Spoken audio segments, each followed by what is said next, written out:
Welcome to my channel. Yung mga ka-junk shop, konting tips lang po para sa kaalaman natin para hindi po tayo nalulugi sa pagbili po natin ng tanso or copper.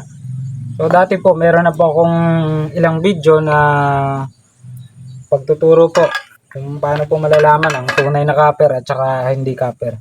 Kasi po marami pa rin nagko-comment sa video na kung magkano daw yung tansong puti kasi meron daw sila mga tansong puti. So mga ka-junk shop, no, sa totoo lang po wala pong copper o tanso na puti. So mga ka-junk shop, meron lang po kayong siguro po yung iba nakakakita sila nun yung mga copper plate, yun po ay tubog sa kulay puti. Kaya po pag titingnan nyo, kapag hindi nyo po siya kinikis-kis, kulay puti, yun po yung mga copper plate na mga kapal. So ang tunay po kasing copper or tanso mga ka-junk shop, ganyan po talaga ang kulay.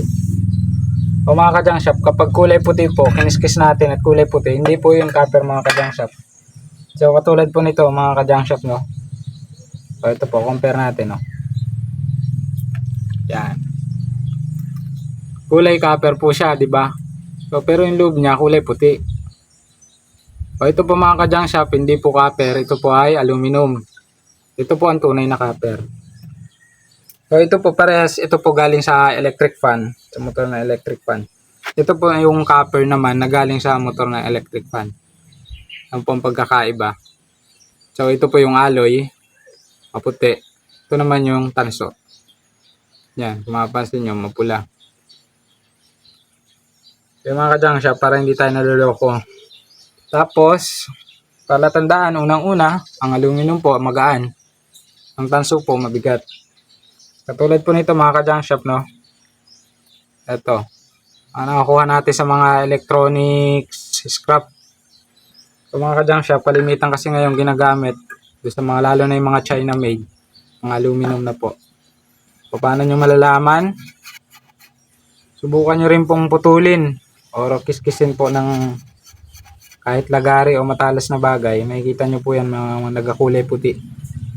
Saka magaan. Kasi po kapag copper ganito mabigat eh.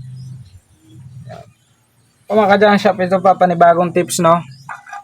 Ito, nakabili tayo ng wire. Yun. Madilaw siya. Meron po kasing wire na tansong dilaw. Ito naman. Okay naman, ang goods naman. Pula naman siguro to. Yan. Tansong pula din naman siya. Ito mga ka-junk shop, ito kulay puti. So, test po natin kung ito ba ay tanso. Kasi meron ding tanso mga ka-junk shop na tubog na dito sa kulay puti na ganito. Ayan o, makikita nyo po copper siya kahit siya kulay puti.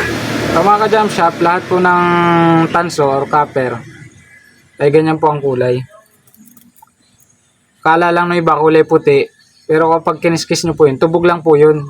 Kapag kiniskis nyo po yan, ganyan po ang tunay na kulay ng copper. Ito mga ka-junk shop naman, tansong dilaw. Kapag kiniskis nyo po ang kulay nya, yan, madilaw. Kaya po yan ay sa tansong dilaw po yan, mga ganyan. So yun lang mga ka-junk shop, konting tips lang.